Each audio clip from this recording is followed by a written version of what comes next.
tujuan yang hendak dicapai dalam pembelajaran yang kita laksanakan di minggu ini. Yang pertama, memahami gerakan melompat dengan benar. Karena mungkin gerakan melompat dan meloncat itu berbeda. Yang kedua, mengembangkan kreativitas anak dalam kegiatan membuat topi melalui keterampilan menggunting untuk melatih kemampuan dan koordinasi motorik manusia. Kemudian memahami konsep bilangan, karena nanti di sini juga anak akan belajar tentang beberapa konsep bilangan. Strategi yang saya persiapkan yaitu satu, menampilkan video.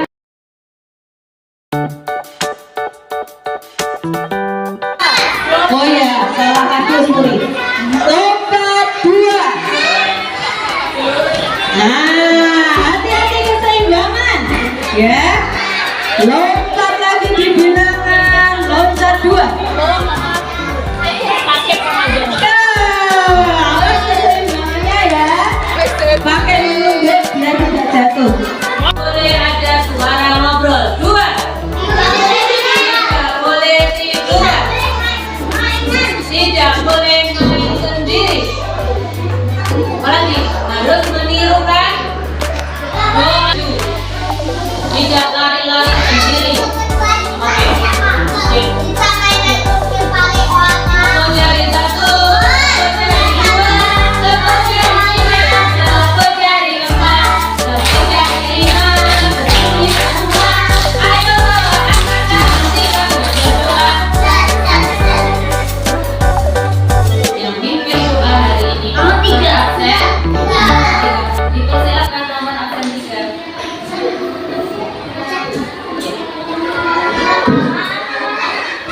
Keras ya, kita dengarkan suara pemimpin hari ini. Alika silakan. Saya apa makananmu?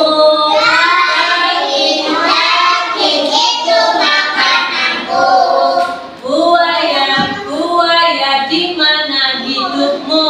Di darat, di air, itulah jawabku. Buaya, buaya gimana jalanmu? Merayap, merayap, itulah jalanku. Oke. Ada caranya ketika menempel supaya tidak apa tadi? Tidak menutupi muka. Cara mengelitnya ada caranya. Ya, jadi dia nggak seangkas. Ya, sudah tahu tadi caranya? Ya, ini lihat cara nempelkannya seperti ini. Jadi diberdirikan. Ketika nempel diberdirikan. Ya, seperti ini baru nanti dihias pakai semua tadi mata. Nih, ini adalah kertas untuk membuat pola mata. Loh, mana polanya Ustazah? Anak-anak yang bikin pola sendiri.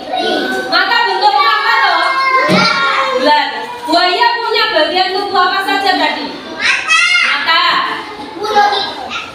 ekor, hidung, mulut, hidung, kaki,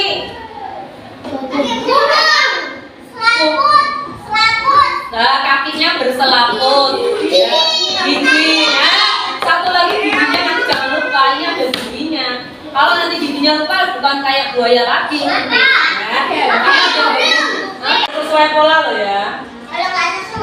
Kalau sesuai pola nggak jadi gigi dong. Ini bisa jadi gigi yang mana?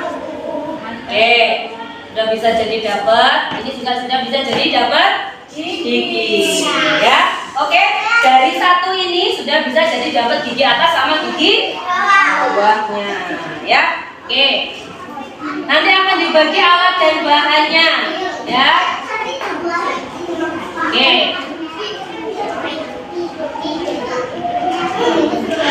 Ya, nih. Ini sudah ada polanya. Tadi sudah dijelaskan ada pola yang bisa digunting. Guntingnya dilepas tidak? Nah, makanya biar bisa guntingnya mirip.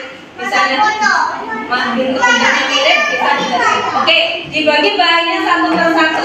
Ya. Gunting giginya dulu. Sampahnya dibereskan.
Silakan ditaruh di meja biar tidak lepas karena itu giling.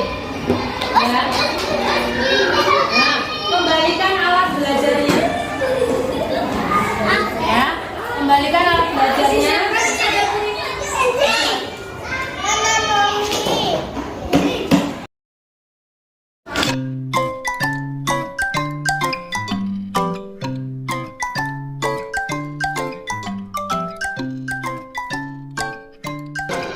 Terima kasih Bu karena sudah mau dikerjain sama Bu. Nggih. Jadi ini merupakan salah satu tugas kita yaitu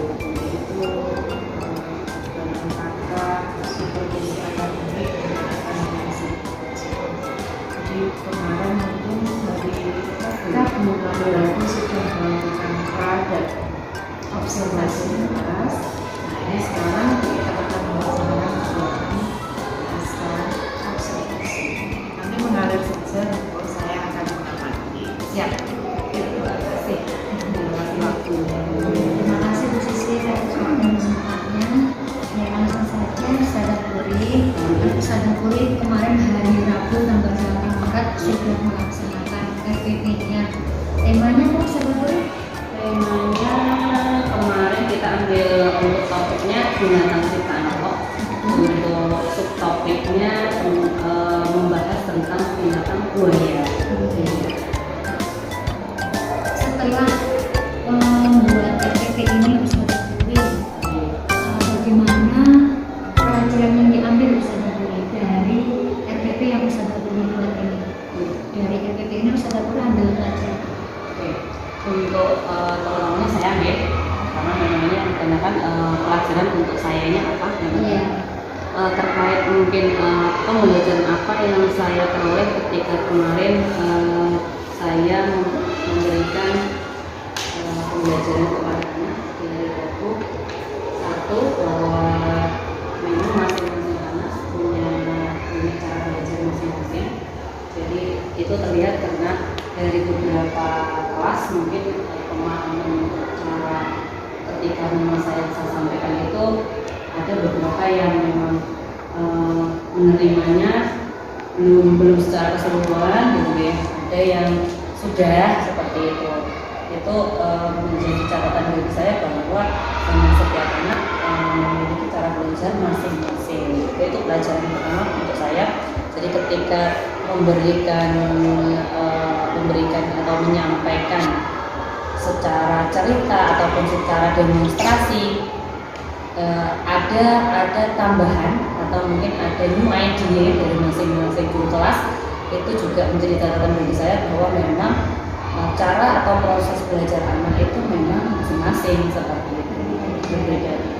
Itu yang satu. Yang kedua, saya belajar dari anak bahwa anak-anak itu ternyata luar biasa ketika memang kita berikan kesempatan mereka untuk bagaimana membuat karya ini atau mungkin kreativitas ini, terutamanya kemarin kita aksesoris ya, membuat topi buaya itu bisa digunakan atau nanti bisa dipakai. Mereka berusaha menjadikan produk yang atau hasil dari apa yang dia buat untuk bisa nanti dia presentasikan, dia pakai, dia gunakan gitu. Itu jadi pembelajaran saya bahwa anak-anak memang kalau kita berikan kesempatan, kreativitas mereka luar biasa muncul. Jadi memang kemarin kenapa dari mana saya tahu ada kreativitas itu muncul? Satu, saya memang tidak memberikan pola keseluruhan dari alat bahan yang saya sampaikan. Pola yang saya berikan hanya di utama saja, hanya untuk segitiga yang nanti untuk jadi gigi gitu. Tapi itu pun belum terpotong dengan baik gitu ya. Hanya masih secara pola gitu ya, untuk berapa banyak yang diperlukan. Dan mungkin apalagi yang belum seperti itu, mungkin untuk mata mereka harus membuat pola sendiri. Maka di situ anak-anak luar biasa ketika memang diaplikasikan, semua tidak dari guru, tapi anak-anak bisa membuat sendiri atau bagaimana idenya ketika ini bisa jadi mata, hanya dikasih kertas saja seperti itu. Itu sih dua pembelajaran. Yang pertama untuk saya itu tadi apakah proses pembelajarannya sudah sesuai dengan yang Ustazah Puri rencanakan? Yang mungkin hari Rabu insya Allah sudah 80% ya, 80% ketika memang sesuai rencana yang sudah saya buat gitu ya. Ketika memang di situ harus ada pola-pola menggunting yang rumit. Awalnya ketika saya merencanakan apakah anak kesulitan atau tidak, nanti itu ternyata di luar dugaan saya. Ternyata memang ketika menggunting agak runcing itu ya, berbelok-belok itu lumayan rumit. Ternyata memang anak-anak luar biasa ketika memang kita berikan kesempatan, kepercayaan untuk bisa melakukan sendiri, anak-anak luar biasa. Jadi insya Allah saya yang prediksinya hanya 80%, 90% saya pikir kemarin anak-anak bisa melakukan, meskipun ya memang masing-masing kelas ada new idea-nya masing-masing ketika ustazahnya atau ustazah kelasnya masing-masing memberikan supaya ini berjalan dengan sesuai waktu seperti itu. Memberikan kesempatan anak ya. Sekarang yang ketiga, yang hal-hal yang dirasakan memuaskan dalam proses pembelajaran, bisa diceritakan Ustazah Puri? Ya, untuk yang paling sangat memuaskan adalah saya merasa senang sekali, terutama mungkin rasa yang saya tunjukkan adalah senang sekali ketika memang anak-anak membawa pulang hasil karyanya Topi Buaya yang awalnya cara namanya gimana ini ya seperti itu, tapi mereka bisa mengenakan itu, dibawa mereka, terus hari ini kok nggak dibawa pulang, ya nggak jadi deh seperti itu ya, antusias ya itu membuat saya merasa alhamdulillah senang sekali saya, ternyata anak-anak bisa menerima semua yang kita sampaikan. Tidak hanya saya, guru-guru kelasnya luar biasa ketika memang menyampaikan arahannya seperti itu. Iya. Pengen segera bawa. Iya, itu terutama mungkin anak-anak senang dengan hasil yang dia buat. Itu satu mungkin yang merasa membuat saya terkesan dengan apa yang saya sampaikan. Yang keduanya juga dari kemarin yang Rabu itu kita konsep bilang di luar dugaan saya ketika memang saya memberikan kognitif ya, mungkin soal kognitif tentang bilangan loncat. Ternyata mereka dengan mudah bisa ditambah 2 seperti itu. Mereka lebih mudah ketika memang kita dengan permainan loncat yang kita buat itu lebih mengenal betul iya. Sekarang perkiraan Ustazah Puri mengenai ketercapaian tujuan pembelajaran, kira-kira tercapai berapa persen pembelajarannya Ustazah Puri? Iya, dari dua kegiatan ya, saya garis bawahi 2 kegiatan. Di situ ada kegiatan mengenal bilangan loncat 2, kemudian membuat kreativitas aksesoris topi buaya itu. Dari 2 kegiatan itu insya Allah dari yang pertama anak-anak mudah memahami dengan permainan itu 90% saya yakin anak-anak juga sudah paham karena memang hanya ditambah 2 padahal hanya saya sampai 10 ketika itu menyediakan angka. Ternyata ketika saya tambahkan lagi, kalau sudah sampai 10 berapa lagi harus loncat 2 itu, bilangan loncat 2 12 dan sebagainya. Ternyata hampir semua anak bisa B2, B3 bisa menjawab semua, tidak hanya B4 yang mengulang ya. Maksudnya usia yang sudah besar. Saya pikir usia yang besar mungkin lebih memahaminya banyak gitu. Ternyata yang usianya masih ini pun juga paham ketika memang tambah 2 lagi Ustazah berarti 10 tambah 2 12 sudah bisa memahami. Itu mungkin ya bilangan meskipun itu hanya secara dia komunikasikan ya, tidak tertulis atau tidak secara dia lakukan dan secara memang dia sampaikan aja. Kemudian untuk membuat topinya saya rasa juga 85% semua berhasil, semua bawa pulang semua. Ya meskipun ada 1-2 yang jempalik gitu jadi kayak reok ya, mungkin cara menempelnya. Tapi mereka memang itu hasil mereka gitu ya, terlihat memang semua membuat hasil karya mereka masing-masing. Tuh, insya Allah dari tujuannya itu juga mungkin yang lain mungkin aspek yang membantu beberapa teman yang memang aku kok belum dapat 1, mungkin matanya ini punya aku ya, ada yang memberikan seperti itu inisiatif. Ini nih tak kasih nih, punyaku masih ada sisa misalkan. Hanya dia karena membuatnya dia kecil. Ada yang memang mata membuat dia gede seukuran kertas yang kita berikan seperti itu ya. Ada yang membuat kecil, akhirnya kan ada sisa. Pakai ini. Mereka ada kayak ide sendiri atau solusi sendiri bagaimana ketika ada temannya yang punyaku hilang, gigiku tinggal satu, tinggal sebelah. Nah, seperti itu. Jadi memang ya itu ada yang mungkin waktu miskomunikasi ketika ada di ini dapatnya satu ya, iya itu kalau digunting sudah jadi 2, tetapi mereka akhirnya oh iya paham. Ada yang satu itu kalau digunting kan jadi terbelah dua. Seperti itu. Karena pemahamannya satu orang dapat dua. Harusnya kan dapatnya giginya kan 2, seharusnya ternyata iya. Berarti kan harus digunting dulu tengahnya. Itu pemahaman yang berbeda. Baik, berikutnya apa yang menjadi kesulitan siswa? Kira-kira apa yang menjadi kesulitan siswa ketika siswa mengerjakan kegiatan pembelajaran di hari Rabu ini? Ya, untuk kesulitannya mungkin lebih banyak di yang menggunting pola ya. Selama ini polanya mungkin hanya lurus, mungkin tidak begitu lengkung pun tidak begitu banyak. Ini sudah runcing karena segitiga itu kan mungkin runcing ya.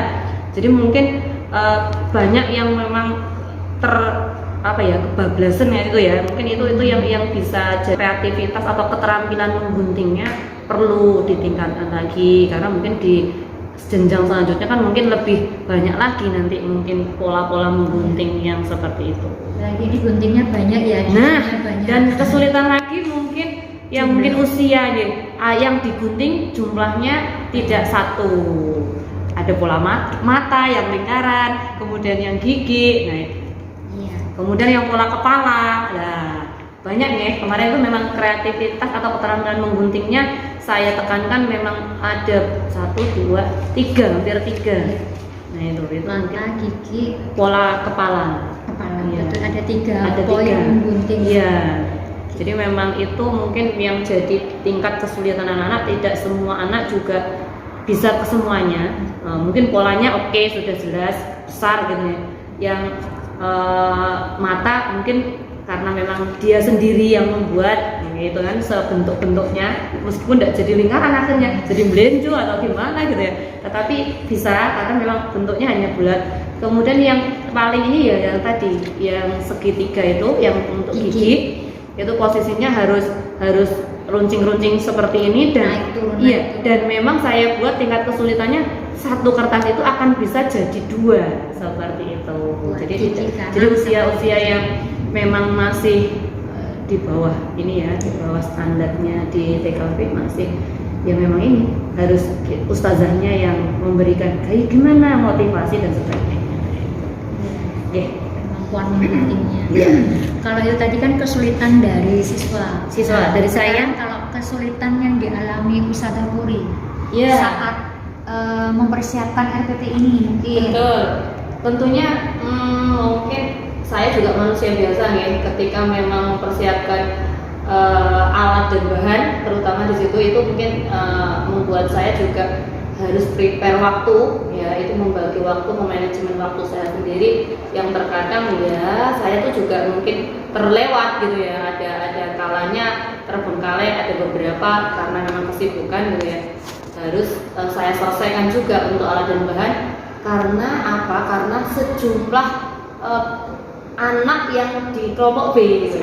Iya, dengan jumlah yang banyak itu mungkin tingkat kesulitan saya ketika menyiapkan RPPH ini. Kemudian ya solusinya terbantunya karena saya punya teman sejawat, rekan-rekan yang di kelompok B ini, guru-guru di kelompok B yang banyak membantu itu. Alhamdulillah solusinya di situ. Jadi ada yang teman-teman yang dari kelas saya juga berupaya untuk sini dibantu dipotong, ini ya, seperti itu. Alhamdulillah, walaupun ada kesulitan yang menghadang, tapi kita punya alternatif yang bisa mengatasi ya. Iya. Nah, sekarang kita bersama-sama mau mengidentifikasi hal-hal yang telah mantap dan hal-hal yang perlu peningkatan. Baik. Berdasarkan RPP-nya Ustazah Puri ini. Iya. Kita identifikasi dulu apa yang sudah mantap dan yang perlu peningkatan. Baik. Mulai dari ini kemarin saya menangkap di awal ya Ustazah Puri ya. Oh ya. Melompat dan meloncat. Mungkin kalau melompat itu kan 2 kaki. Betul. Ya. Kalau meloncat itu 1 kaki. Nah, kalau angka ini kan bilangan loncat. Nah, jadi mungkin bisa di garis bawahi kegiatannya anak meloncat, ya dah. Tapi bilangannya loncat. Nah, Gitu ya. itu yang perlu kita identifikasi, ya toh. Terus kalau tentang apalagi Ustazah Puri? Ya, jadi memang ada perbedaan ketika yang kemarin kita dievaluasi ketika memang saya penyampaian waktu itu ya, bahwa meloncat dengan melompat itu kan berbeda seperti itu. Awalnya kan ketika yang kita sampaikan kan memang meloncat karena memang terbawa dengan yang saya tuliskan bilangan loncat seperti itu. Tetapi ternyata untuk kesesuaian atau mungkin tingkat anak-anak memahami bahwa mana gerakan meloncat dan melompat itu mereka harus bisa melompat dulu seperti itu. Akhirnya itu kita buat kesepakatan bahwa besok kita akan melakukan gerakannya melompat bukan meloncat, dan ketika itu juga melompat pada bilangan loncat. Ya gitu. Jadi memang ada 2 kaki ya untuk tumpuan meloncat. Jadi itu mudah mungkin untuk anak-anak bisa memahami gerakan itu, dan kekuatannya juga dia paham. Kalau tuh melompat itu harus 2 kaki seperti itu. Evaluasinya di situ kemarin. Makanya kan kita lihat dulu sumber belajarnya Ustazah Puri apa mana seperti itu. Kan kalau dari sumber belajar kita bisa lihat, oh maksudnya gerakannya melompat, tapi anak-anak loncat di bilangan 2. Jadi melompat di bilangan loncat 2. Iya. lebih lengkapnya harusnya seperti itu ya. Iya. Baik. Makanya namanya saling memperbaiki itu identifikasinya. Untuk kreativitasnya Ya, insya Allah sudah ya. sudah sesuai prosedur, sudah bagus ya Ustazah Puri ya, sudah mantap. Itu habis kertas banyak Ustazah Puri. Untuk media kebetulan memang saya sebenarnya kalau kita desain lagi itu ada yang kita menyimpulkan bahwa buaya itu punya kulit yang kasar bergerigi ya. Kemarin mungkin dalam penyampaian yang saya sampaikan mungkin ada beberapa anak yang berduri, kita harus menjelaskan bagaimana berduri dan bergerigi itu berbeda. Kalau berduri pas landak, kita perbandingkan di situ. Landak itu berduri, itu namanya duri karena memang berbahaya, tajam, bisa terluka kita ya. Tapi kalau buaya kemarin kasar ya, bergerigi itu berbeda dengan berduri. Itu ada beberapa kemarin dari anak juga menceletuk ya, ketika itu bertanya ke saya, berduri bukan berduri buaya, tetapi keras, kasar, bergerigi. Karena memang mungkin secara animasi simbolnya kan memang ada dibikin gambar-gambar yang lancip-lancip seperti itu. Jadi itu memang benar-benar saya harus betul penyampaiannya, bukan berduri tetapi memang kasar gitu ya, lebih tepatnya kasar atau keras seperti batu seperti itu. Dan bahasa mungkin yang mengenal ke anak ya itu tadi bergerigi. Itu mungkin evaluasinya juga ketika memang saya menyampaikan ke anak-anak seperti itu. Alhamdulillah, terima kasih Ustazah Puri atas wawancara supervisinya. Terima kasih atas waktunya. Mungkin ada tambahan dari Bu Sisil. Terima kasih. Sudah mau diobservasi. Baik. Mungkin sedikit saja ya Bu. Untuk panjenengan ini apakah kemarin kan artinya tentang pembelajaran berdiferensiasi. Iya. Apakah menurut Bu Puri ini ketika diterapkan di kelas itu ada perubahan ya untuk proses pembelajaran perbedaan maksudnya. Perbedaan mungkin sebelum berdiferensiasi dan ini yang sudah gitu. Sebelumnya mungkin kalau dari RPP yang sebelumnya saya rasa juga sudah seperti ini, cuman kita belum diarahkan dengan teori bahwa RPPH berdiferensiasi itu seperti ini.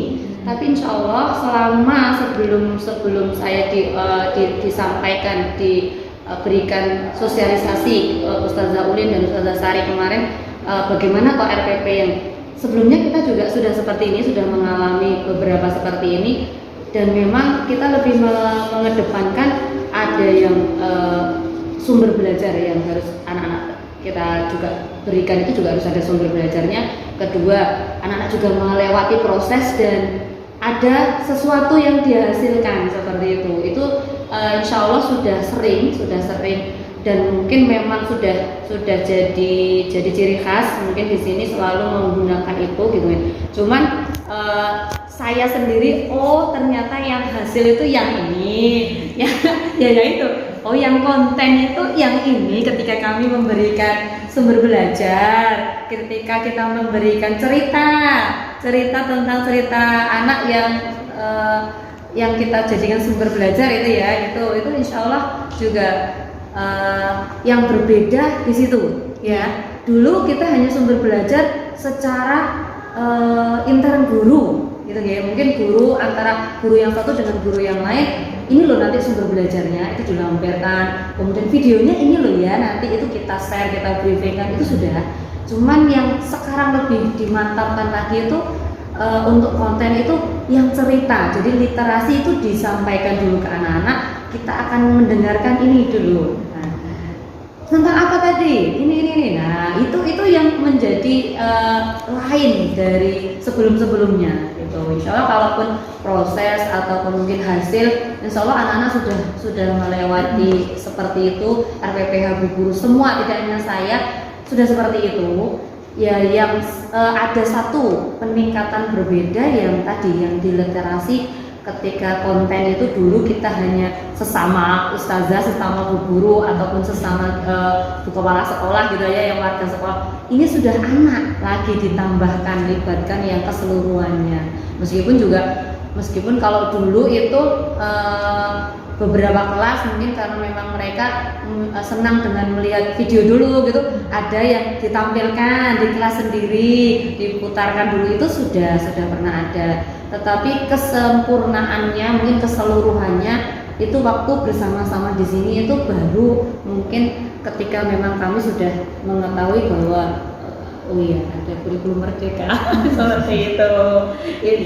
Terima kasih. Iya. Semoga nanti kedepannya juga semakin lebih baik. Alhamdulillah, mudah-mudahan, amin.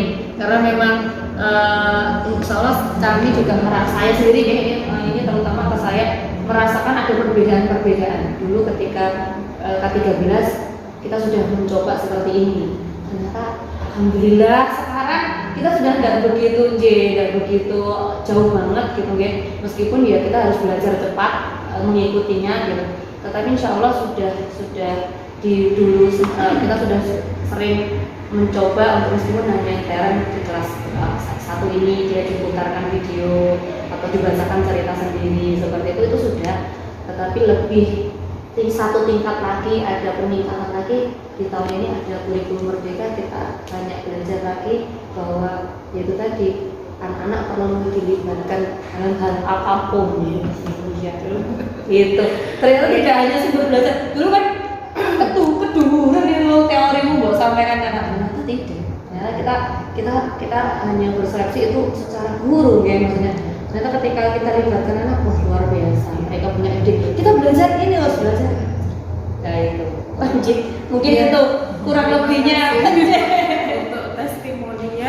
Iya, baik. Iya. Saya rasa sudah cukup. Saya tak lanjut dengan Bu. Siap.